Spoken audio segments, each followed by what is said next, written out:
Hello, everyone, and welcome to how institutions in Asia are preparing students for thriving careers. This is a Times Higher Education webinar in partnership with Coursera. My name is Alistair Lawrence. I'm the head of branded content at THE, and I'll be chairing today's discussion.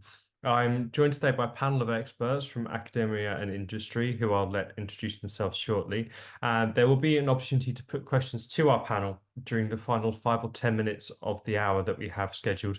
But so please feel free to write any questions in the box in Zoom, and we will answer as many as possible before the end. There will also be a full recording of this webinar published on the THE website, alongside a summary article of its key findings, should you wish to revisit this discussion or share it with colleagues. An email of the recording and the summary article will be emailed to everyone in the audience post-event. As skills gaps continue to garner public attention across the APAC region, university leaders are under pressure to quickly implement effective strategies to help learners develop the in-demand skills that meet the fast-changing needs of industry. This webinar today will dive into how we can measure suggestions for how to measure the impact of having job-aligned curriculum to help university leaders more clearly quantify the ROI to prospective students, local employers, and funders. Before we begin, I'd just like to ask the panel to introduce themselves. So, Eklavi, perhaps we could start with you, please. Thank you, Alistair. It's a pleasure to be here along with the other panelists. My name is Eklavya. I head the Asia business for Coursera. I'm based out of Singapore and looking forward to our discussion today. Excellent, thank you. And Jenny, please.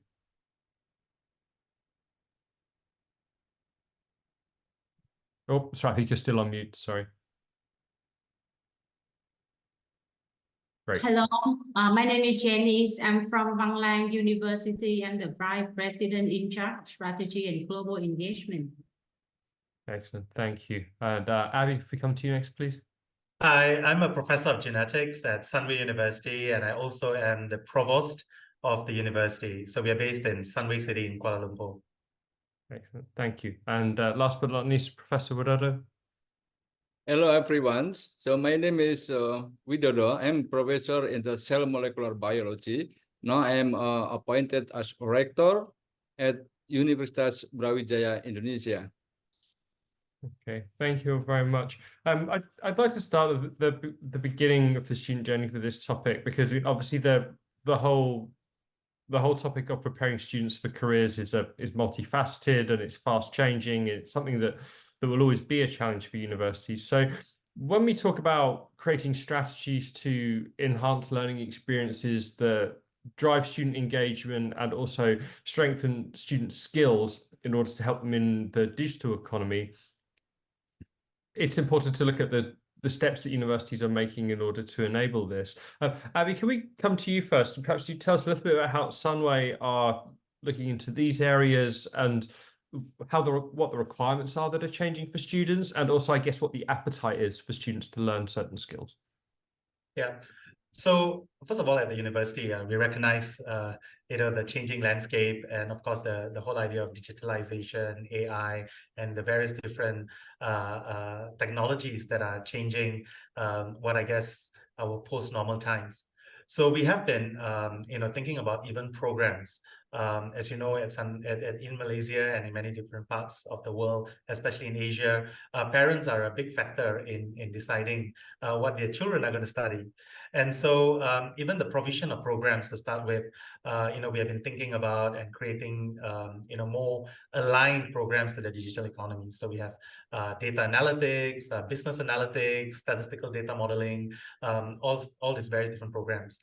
But I think, one of the important things as universities, because employability, future readiness is such an important component, we are really having to focus on ensuring that every student, independent of their program, be it hospitality, be it arts, be it biotechnology, they actually have to have these digital skills and readiness for the digital economy.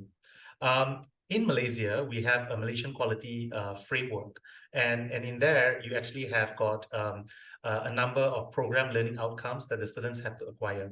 So, and one of them is digital skills as one of its functional work skills.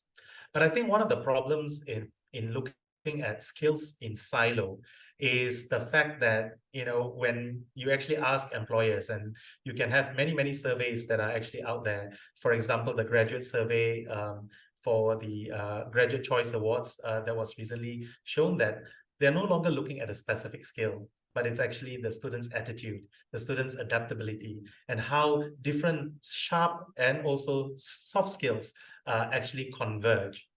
And so one of the things that we are doing in Sunway, at least in the context of student readiness, is having a multi-modal career readiness program, where students don't think about their careers and their future post-university in the last year or the last semester, but actually to be aware of this from year one itself, and thinking about how they will actually fit into the future of workforce through their own experience, appreciating that their own choices in life might change in that course of 3 years.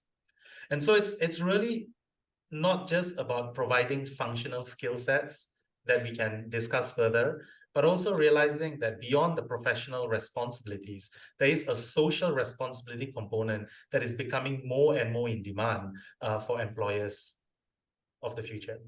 Okay, thank you. Just pick up on a couple of points there. One is the idea that employers are looking for adaptability as a skill as much as something specific that you would teach them. Is conveying that to students a way to avoid them getting overwhelmed by thinking, oh well, I have to know this in order for an employer in order to pursue the career I want? Is it about educating the students about the type of expectations that are waiting for them as much as the skills that they'll need? Yeah, so I think there is a component there that we actually have to streamline this decision-making process. But I think it's also equally important for them to know that there are so many different options out there. If there's the 3 C's, right? The chaos, the contradictions, and the complexity. I think if we truly want to allow and ensure that our students are going to be resilient, we really need to be able to prepare them to be comfortable with the uncertainty and that unknown factor. And for that, the student actually has to know themselves.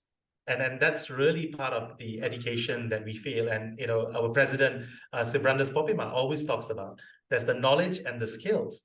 But ultimately, the realization of that knowledge and skills requires the values and mindset. And really, that is our focus. Realizing that knowledge and skills is going to continuously evolve. But the one thing that we are going to be able to stay true is that values and mindset, and the ability to adapt, the ability to resilient is going to come from that values and mindset. Do you Having find the solution? Yeah, sorry, go ahead. No, I was going to say, in terms of the breakdown of your student cohort, do you find that there is a difference between the expectations or the experience of domestic students in relation to the international students that you have? At Sunway, we have 13% of our students international. And so from a statistics standpoint, it's a little unfair to compare because the international students also come from almost 100 countries. And so I would say it really differs, right? I think we have students that are coming from various different socioeconomic backgrounds, and I think if anything, that would be the biggest or greatest determining factor in terms of what and how hungry they are in terms of the future job readiness.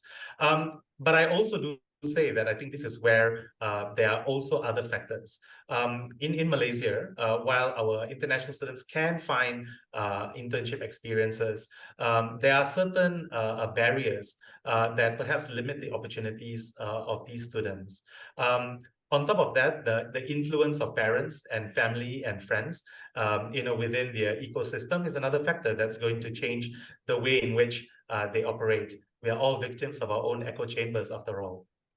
Okay, thank you. So, Jenny, if we come to you next, please, can you tell us a little bit about the landscape in Vietnam, and also what are the big picture strategies that you're trying to implement at your institution in order to educate students about what's waiting for them in terms of a career, but also prepare them for that as well? So you know that like Vietnam is a developing countries, and right now, especially after the pandemics, we are talking a lot about the transformation, digital transformation, how to prepare for students to be compatible, have enough competency to go to work or to stay in like the VUCA work, volatilities. We don't know what happened, and I see that Professor Abby mentioned a lot keyword that we are talking recently today, like adaptability, resilience, uncertainty.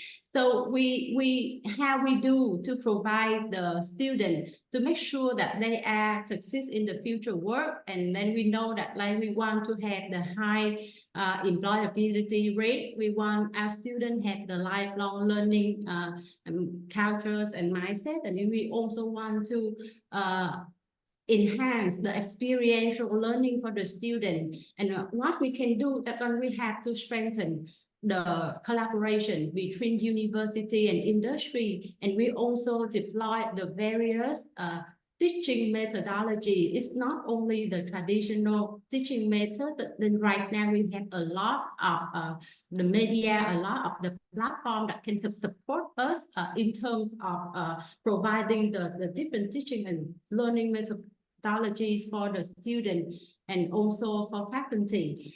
And then like how we make sure that what we provide going to be adapt with the future requirement of the employer. So we have to make the relevant assessment based on what's the requirement from the industries as well as the learning outcomes from the curriculums. And then by that way, we also need the input from the industry into the curriculum, not only the knowledge, but also like the skill, especially we talk about digital skill and digital literacies. And then we want to communicate very clearly with all the stakeholders about like what we want to do to make sure our students success when they graduate, because like all the stakeholders, we have employers, we have faculty, and the student is the most important stakeholder in this in this picture. And what we do actually, because we want to provide the experiential learning for students. So like most of the course, we require the practical experience and the internship or field trip for students. So they have more exposures to the society, to the industry before they graduate. And we know that like mindset, skills and knowledge are all important for a graduate before they go to work. So they have to be in the appropriate combination to prepare for the student. And then with the lifelong learning attitudes, I think this is going to be a good way to ensure they are more confident when they start their new career.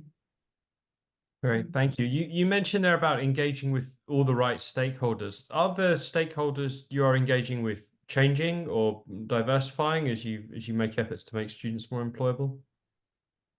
So I think there is nothing quite different, but then we know that the stakeholder for the student first is like the industry. So right now we also have like the industry, the faculties, and then we know that we have a lot of partners that support like the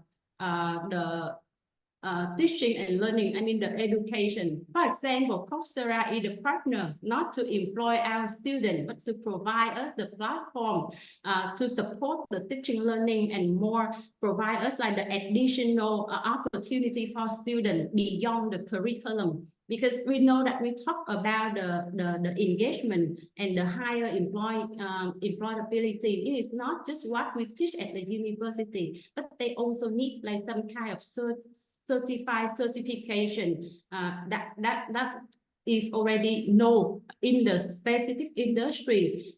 Some of them might be very specialized. We cannot include all of them in the curriculum. So we have to make like the extra credit or the additional to the curriculum for the student. So those kind of partners that can support support like the learning journey, the student journey for the student. We can be counted on to like our ecosystem. I see. And the members of the staff, your colleagues at your university who are dealing with those external stakeholders, is it teaching and learning staff or careers staff? Or who is expected to form that dialogue with industry to make sure that you're putting the right strategies in place for students? We have faculty, we have students, we have supporting staff, all need to be in contact with the industry because they provide like different perspectives in terms of improve like the education program quality. For example, like we have surveys from the student, from graduate student or from every year student to see if what they want to have when they have the opportunity to be in touch with the industry. And we also invite the industry partner, our partner to involve in the curriculum design and then in the facility and infrastructure support, and then what is the new and updated from outside to come to us. And then and for the supporting staff, they can also provide like the platform and the facility for us to move to like the very new and innovative ways art experience for the student. Okay, thank you very much.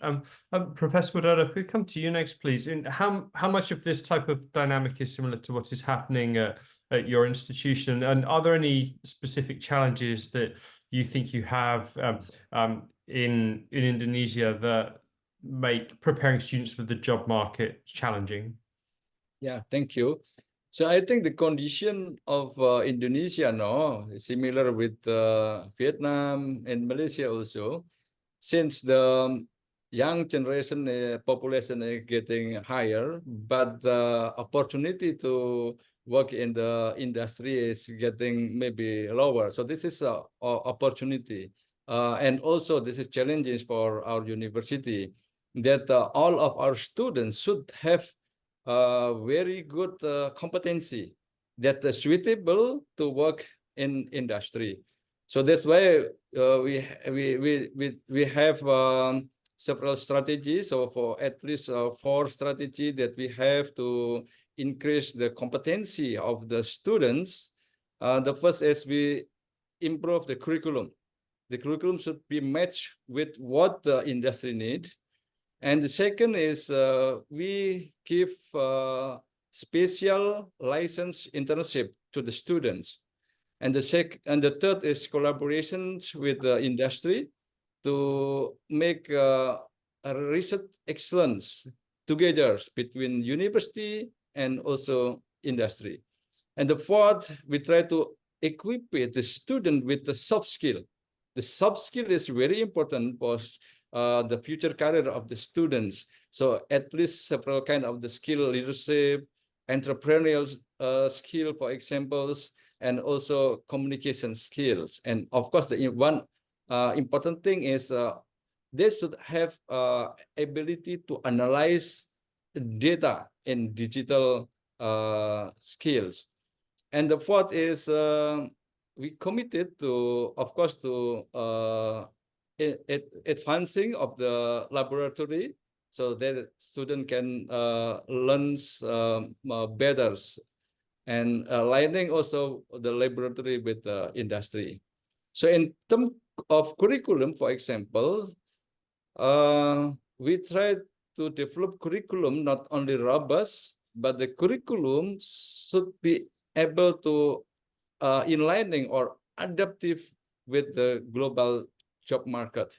Since we have a lot of students and some of the students, maybe they can able to work not only inside of Indonesia, but also to the global market. And another thing, we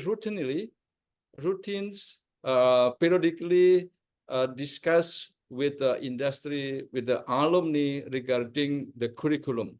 What kind of the subject, what kind of important thing that we should edit in the curriculum periodically. every year we gather together with industry, alumni, and practitioners. And the important things, we try to develop collaboration with several industry and also governments for place student for internship. This is very important because by internship, so they can understand what the real world and what the industry need, and also industry will keep us the information intake, what kind of the skill that should be equipped by the students. So this is very important. So we usually call the license internship. So we collaborate with several industry like global industry like Google, for example, Microsoft, and also we try to develop also with Coursera. But in Indonesia, government of Indonesia also fortunately I think already has close correlation with collaboration with Coursera. And the other thing that very important is matching with the industry. So in terms of the internship, the student will go to the industry. The student not only learning in industry, but our university also will make project together with industry, kind of a matching fund. So our university will provide grant and industry will provide grant to solve what industry face, what industry problem. So we like research together. So that's why the student also involved in the research. Our professor also involved in the what problem in the industry. We usually call matching fund programs. And other thing is, this is maybe uniqueness of Indonesia. So since the formal job in Indonesia is not so bigger, not so big compared with a number of the alumni. So sometimes the student doing for creating their job through the entrepreneurial or making startup. So when the making startup, so students should know what is social need, what is community need. This is very important. So that's why we have a program also that students should go to the community directly. We call community services in Indonesia. So students go to the community directly for around 1 month and communicate with the community and help what the community need and to solve what community problem. And this is very useful to give the experience and skill to the student directly to the community. And also we try to give what basically the global market need. For example, that students should understand with AI, digital, and of course we provide very important laboratory, for example, that is in lining with the global job market need. I think that's all. Thank you. Okay, thank you. First of all, just to pick up on a couple of points that you mentioned there. One of them was the use of laboratory space.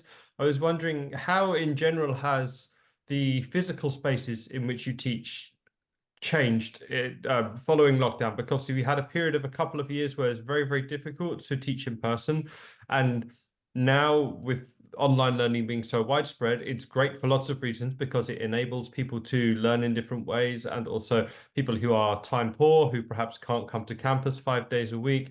But in terms of driving student engagement, what role does the physical campus play in order to engage with your students and also educate them about what is needed for their careers? Yeah, this is a very important thing also because the world is getting changes and lifestyle also change. So in our university, basically we make a system we call the blinded learning. Blinded learning of some activity, of course, they can do by online system learning. We provide the online system learning also, but in some case, for example, if they need some skill in the laboratory, they should come to the laboratory and doing some research and understanding the work of the some instrument or in the laboratory, for example. So the blended learning is very important for students this time. Okay, great. Thank you very much. Clavia, can we come to you next, please, just to ask you to get your perspective on a couple of the points that Professor Widodo made. One is about aligning the curriculum to industry needs, and the other one is drawing down on the right data to collect and monitor when you are striving for continuous improvement and to maximize student engagement. Coursera now are in a situation where you have many partners across the Asia region in higher education. What are the overall trends in terms of the most useful data that universities are collecting and the ones that you tend to recommend they focus on? Yeah, thanks, Alistair. I think this is a very important question, given the growing gap between what the industry needs and what is being taught at the campuses, building upon what Professor Abhi mentioned, that there's so much of chaos outside, there's so much of demand from the industry. How do we support the students here? And some very important points made by Professor Jenny as well as Professor Widodo, and I'm just building on top of it. Now, when the universities have to think about what are the relevant skills to be taught to the students, sometimes they depend on the industry who they collaborate with, but there's a limitation in that for two counts. One is the scale, because the universities might be collaborating with the set of companies which are in their own city, region, state, country, and also the time to get the feedback, because the interaction might be once in a quarter, once in 6 months, or maybe in the form of guest lectures. And that's why the universities should look at two set of data points, two set of sources to get the data on which skills are relevant. Now, one is easy, one is not so easy. The easy one is what you hear in every meeting, what you hear in every lecture, what you hear in every article. 3 years ago, it was data science. 2 years ago, it was AI. Since last 1 year, I don't think any one of us have left a meeting without talking about Gen AI. So that's the easy part of knowing which skills are important for us to be teaching the students. While the source is easy here, not so easy part is, again, there are two things to it. One is time to react. If you wait for the curriculum to change after 3 years, you're already late, right? So after in 2026, you would say, now we have started teaching our students Gen AI, you're already very late. So that's one. Second challenge that the universities face is the lack of faculty, right? You can't have a faculty with 10 years of experience of teaching Gen AI. So how do you keep helping students to learn some of these skills is the first challenge, and also knowing these skills. So what we do in the first part is, since the first part of knowing skills is easy because it's the trending skill, what we do is to help universities lay out a learning plan for quickly roll out of these skills without making a big change to their curriculum. For example, 2 years ago, universities were reaching out to us talking about data science. We don't have faculty to teach data science. We don't have faculty to teach analytics. What can we do? And we rolled out Data Science Academy, which is a series of courses and specializations from the industries and the universities to help the students build those skills. And recently on Gen AI, we also released Gen AI Academy, which is again series of courses from industries and universities to help students learn those skills. So the first part is for the skills which are easy to assess because everybody is talking about it. The second is not easy, which is the skills which are not widely spoken about. And that's where we see, because we are in a way representing both the industry and academia, we work with thousands of companies globally as well as thousands of institutions globally.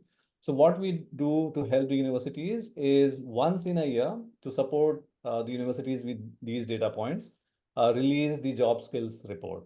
And for 2024, we released the job skills report just a few weeks ago. And the source of these job skills report is the data that comes from Coursera, because there are millions of learners on Coursera, both enterprise learners as well as the learners in the campuses. that gives us good insights on which are the trending skills, which are the skills which are in demand. And second, we also partner with our industry partners like AWS, Google, etc., which also give us good insights in terms of what are the skills that will be needed in 2024, 2025, for example, for the next 2 years. And we combine all this data to come with job skills report, which is a good data set for the universities to plan for the upcoming academic year. So this report was released in January, and the universities which are planning for August or September academic year can look at this report and see which are the trending skills, which are the skills that these students should be building. Without talking too much about the report, I would just say there are no surprises in the top 2 position. One is Gen AI, which all the students and in fact faculty members should start learning. Second is the leadership skill. And third is also what Professor Vidodo and Prof. Jenny talked about is the human skills. Extremely important, right? In the past, we had to teach something around computers because computers were not available in every home. What was available was human interaction. Now we have to teach human skills because computer is available in every pocket. What's lacking is human interaction. So I think human skills, business skills is equally important as some of the other panelists talked about. Okay, thank you very much. Professor Jen, if we could come to you next, if we could ask you a little bit about the training that faculty require in order to teach the skills that Eclavia has mentioned, which is, not only the skills that will fill the gaps in industry when we look at things like data science and AI, but also the leadership skills and the communication and the other skills that students will need in order to thrive in the workplace. Has the way in which your faculty are teaching students those skills changed, and has it required training for that faculty to do so?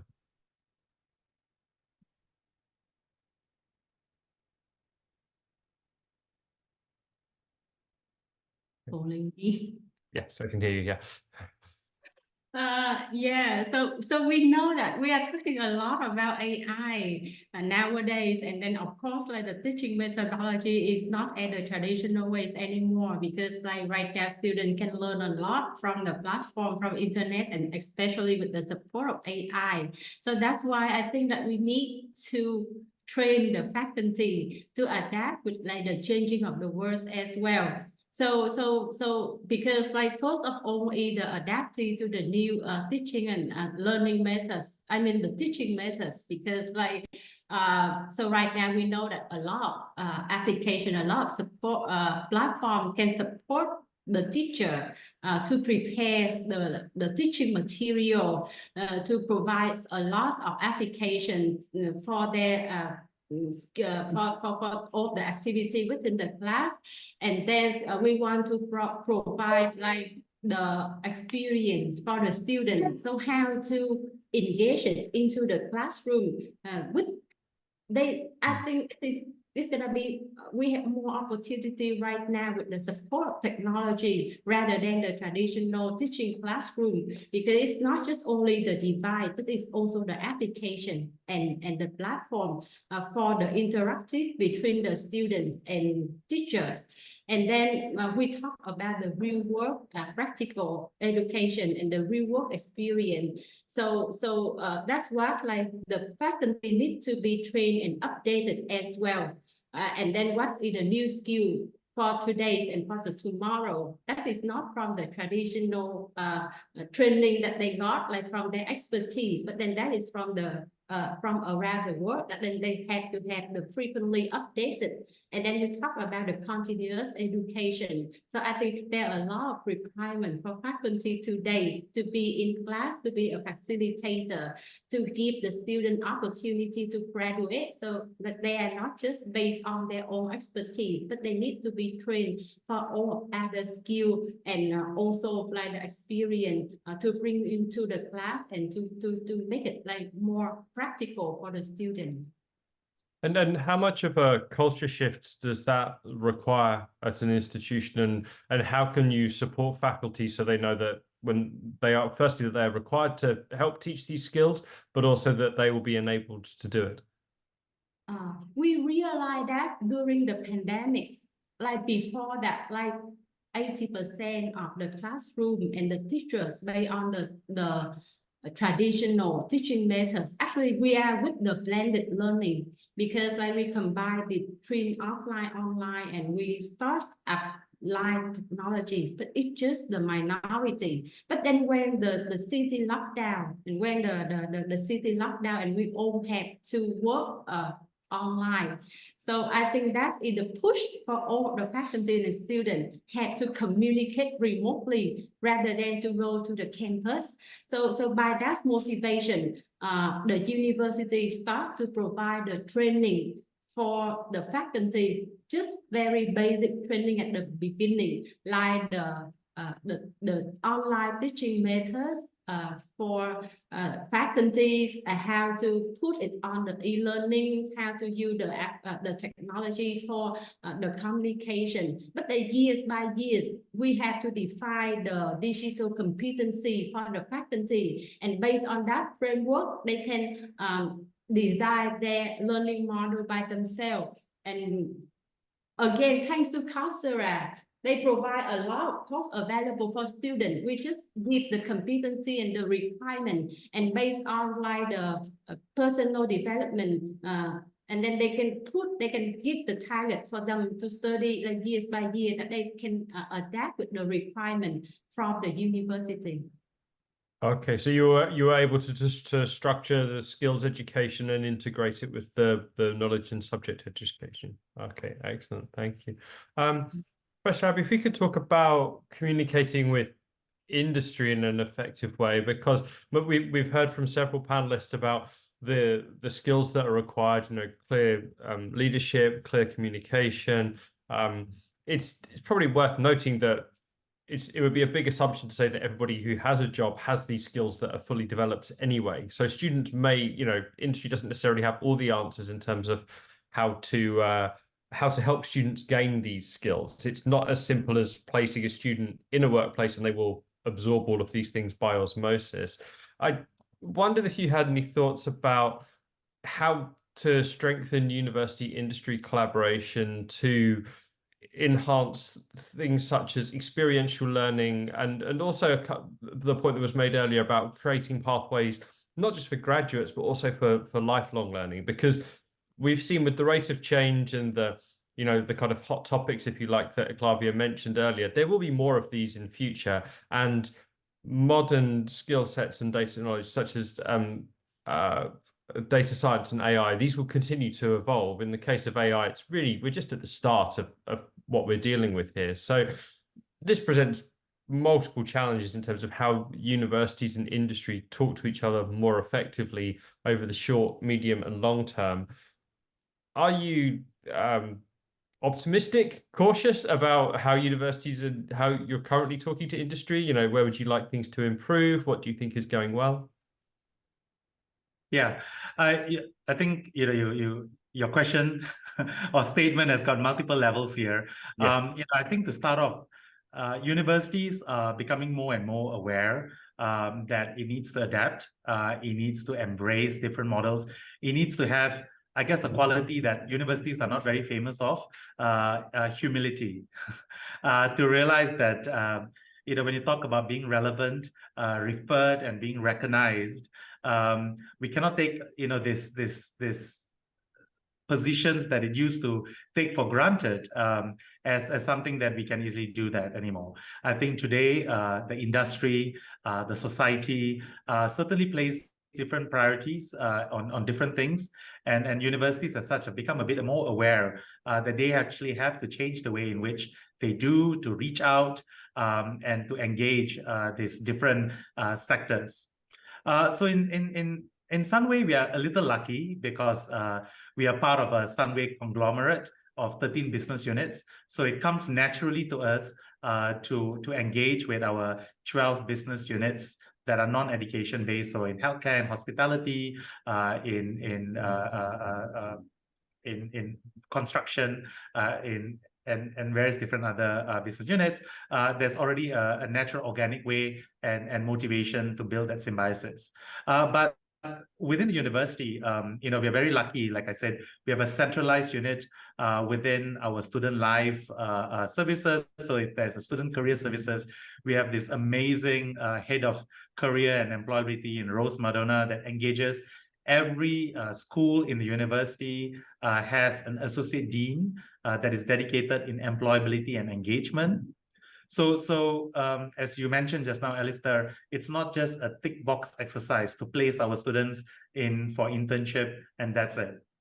Our internships and work placements are very structured, where it's formulated together with the employers because we try to understand what the employers want and to prepare the students before they actually go and to actually engage to ensure that we maximize the outcomes.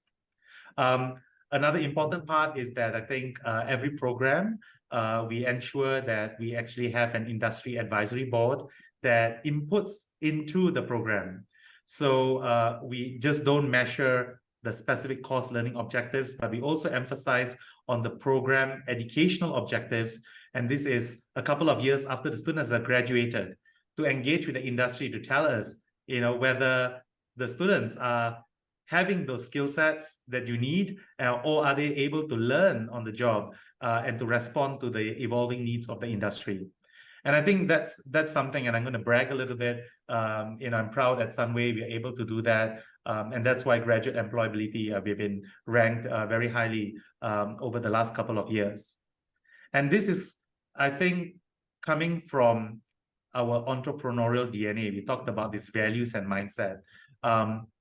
And I really like what Professor Widodo and Professor Jenny and Eklavia brought up just now, the human element, the various different skills. When we talk about the values and mindsets that I alluded just now, we have 3 values and mindsets. It's entrepreneurial, but the 2 others are actually this larger purpose. It is planetary health and the sustainable development in the context of integrity. And I think it's these qualities that we actually infuse in them ensures that when our students actually then have the flexibility to choose, it's not just about the job that I want to have, but also what is the purpose that I actually want to do than, just getting a job. The goal of education shouldn't be about getting a job, but actually the purpose in which we serve in the jobs that we actually do. And so it's about creating that conscientiousness.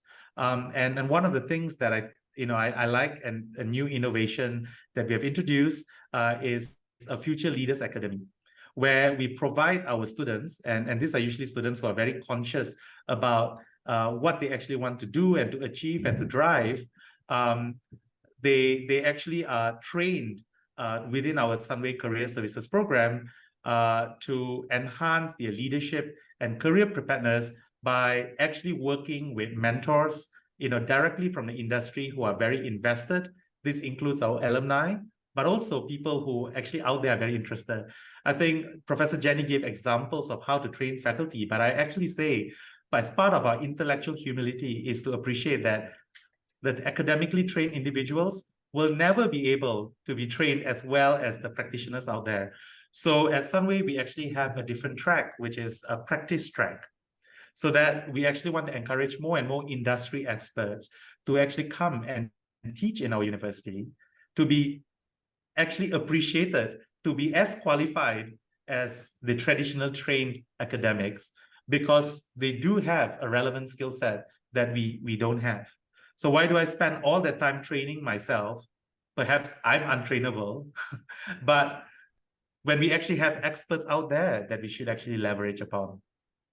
And so, I'm not going to go into details because I'm sure Professor Widodo and Jennifer will also share, it's time that we ask ourselves, when the students are actually doing project-based learning, when they're actually doing the final year research projects, which I'm sure almost all universities have across all programs. Do we do this as a tick box exercise, or do we do this to actually truly address and to become a solution?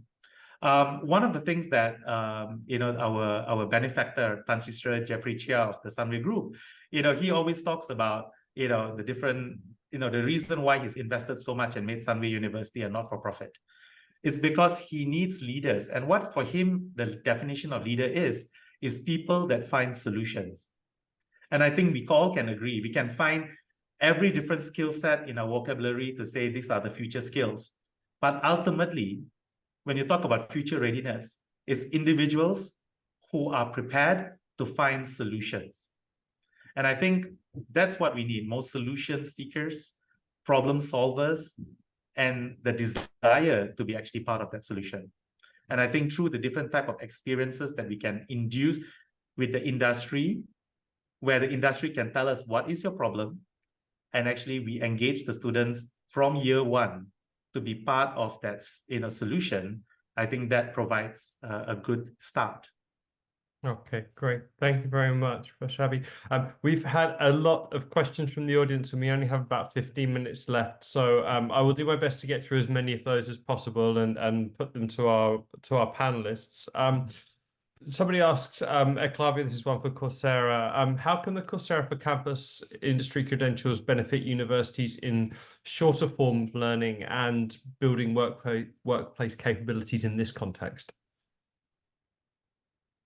Yeah, absolutely. So I'll just weave into what some of the comments were made earlier and talk about industry micro-credentials.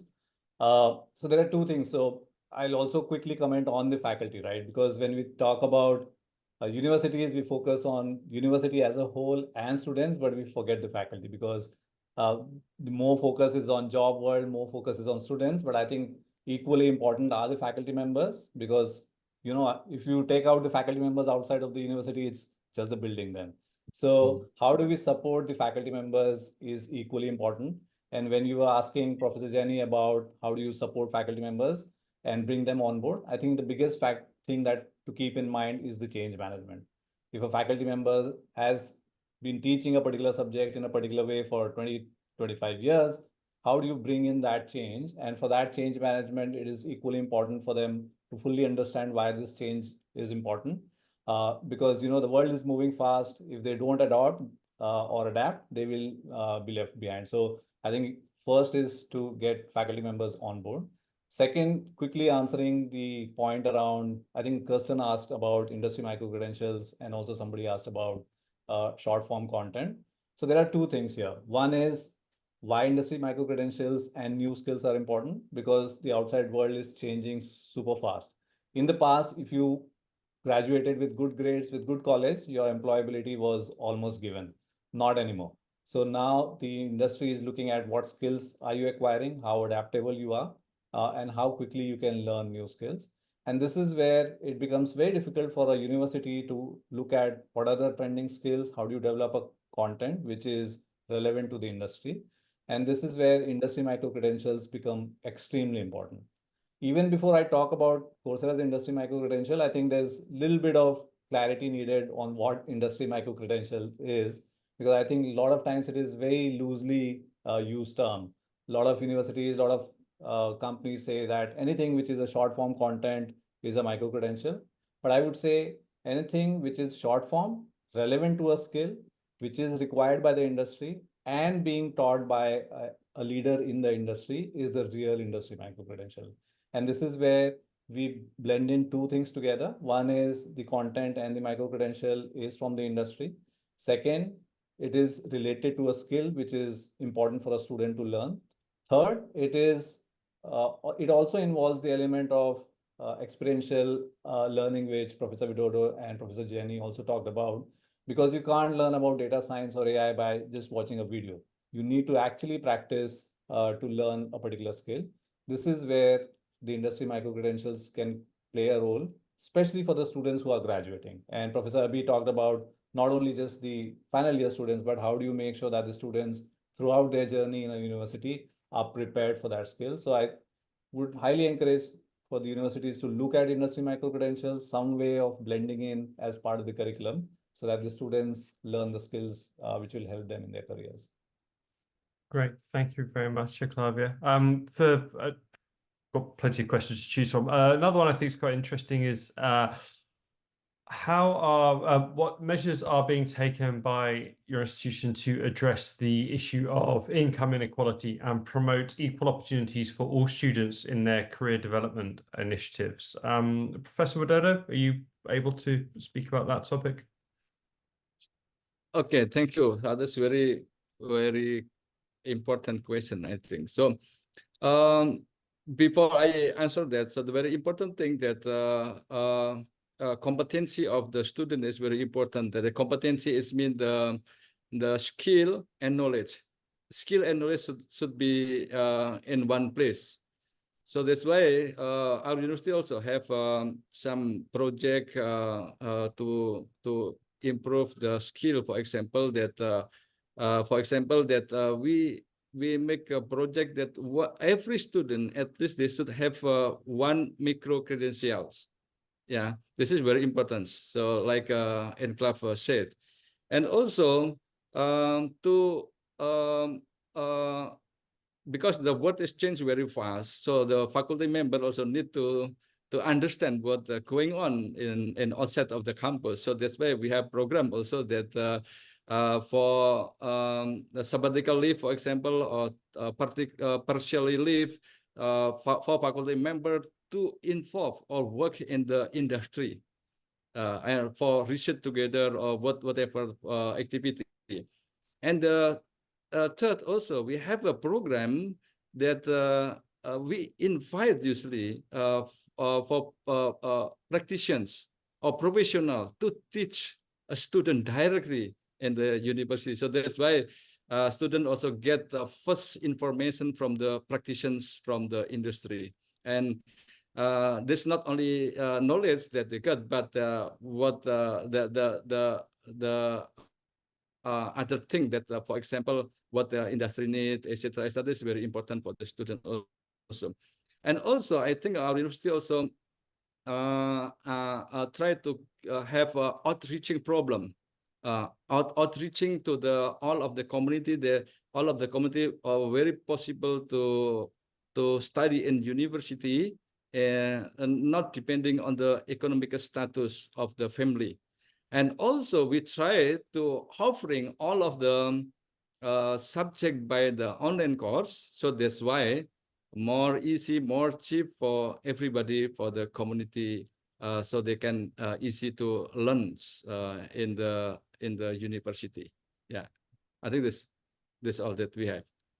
And in terms of how long you are treating this as a long-term project, because obviously it's a problem that will not go away quickly in terms of income inequality. It will always be there in some regard. Thanks very much. Right, we have okay, do we have any tips and tricks on measuring solution orientation as a quality? I think that's probably related to asking about problem solving as a skill and using that aspect of critical thinking. Professor Abbey, you're nodding, so I'm going to pick on you and ask if you have any experience with improving the problem solving skills of your students, and also I guess with faculty in terms of how they're communicating that and teaching that to students. Yeah, so I think with academics, and I'm sorry for labeling them because I'm one of them. I think they're very good at solving problems in general, but I think the problem is sometimes we don't know whether it's the right problem to solve. And I think this is where audience profiling, understanding what really is the problem to be solved is actually part of I think that bigger problem. And so that's why we talk about the need for industry collaboration. That's why we talk about needing to go to the society and understanding that problem. Having the empathy to be able to hear with the ears of another, see with the eyes of another, and feel, with the heart of another is really a skill set that I think, if anything, we need more than ever before. To have students to realize that it's not about having better grades than other people, but actually being able to be better for other people. And so it's an extension of what Prof. Widodo said earlier, and to the question that I just wanted to add. In terms of income inequality, I think it's really a problem. I think a lot of times education is meant to actually help to solve these inequities and inequalities that are actually out there. But sometimes, because there's such a gap between the haves and the have-nots, including the quality of education across different institutions, this can actually perpetuate these inequalities.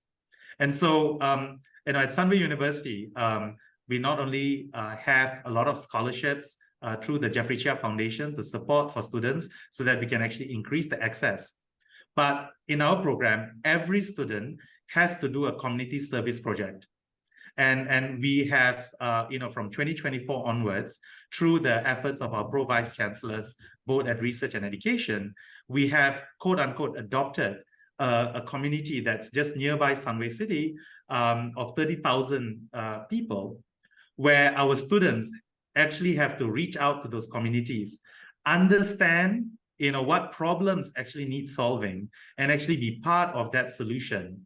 And they're going to be graded based on not just the ultimate impact, but actually that process of reflection, of appreciating that actually being part of a higher education institution like Sunway, you're already in a position of privilege.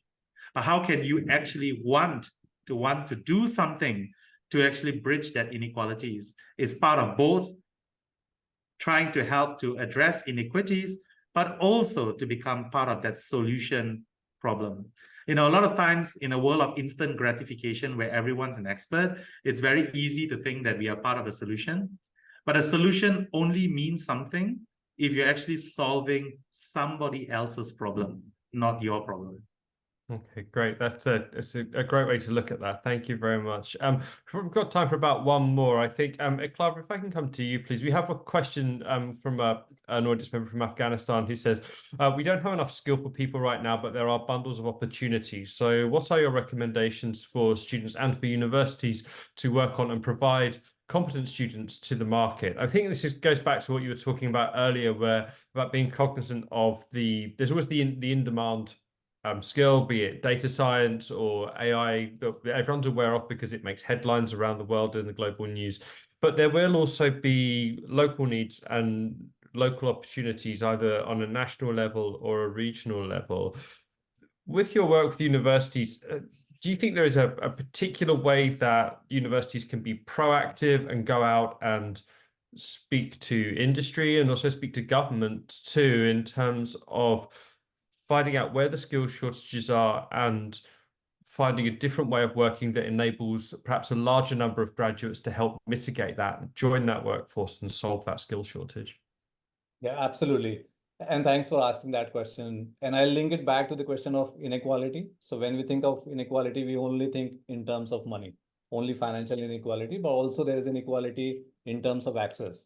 Here in Afghanistan, the guest is asking about the access to the faculty members to teach content which may be relevant, right? So they do not have the faculty members. In a lot of countries, students don't speak English because English may not be the first language in those countries. They get content only in English. So how do you learn some of those skills which are needed globally? And this is what we are trying to solve through the online platform, right? So whether you're in Afghanistan or Singapore doesn't matter because the content is available online. This is exactly what we are also working with many universities because they want to introduce some of these newer concepts so that students learn new skills, but they don't have the faculty members to teach data science or blockchain or AI or generative AI. Now on Coursera platform, you can integrate the courses as part of the curriculum, offer credit to your students so that the students need not have to wait till the time you hire the faculty members. So that's one. Second, in terms of language, we understood that at least some parts of Asia as well as in Europe, English is not the first language. So we recently translated more than 4,000 courses in many regional languages. So in Kazakh, in Vietnamese, in Bahasa Indonesian, Thai, and soon in Japanese and Korean as well. So that in some ways will also reduce inequality to access of quality content and also the ability to build skills quickly.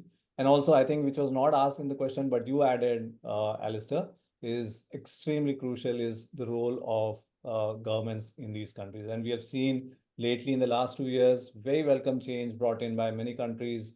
Higher education policies have been changing. And this is something that we need to continue to work with along with academia and industry so that the governments are also able to bring in some of the changes which will help the faculty, the students, and the universities. Okay, great. Thank you very much. That just about brings us to time. Thank you to everyone for joining us today in the audience. It's great to have such strong participation from the floor and putting your questions to the panelists. Thank you to Professor Widodo, Professor Abby, Professor Jenny, and also Eclavia, as always, for joining us. As I mentioned at the top of the hour, there will be a recording of this if you would like to go back and look at any particular details to revisit it or share it. If you have any other questions about the event series at THE, then please do not hesitate to contact us. We will actually be partnering with Sunway at the end of April for our Asia Universities Summit. I thought I'd just put a plug in for you there, Abby, to make sure everybody knows to come and visit you if they can. Thank you all again for joining us very much, and I look forward to seeing you at our next engagement. Thank you very much, and goodbye.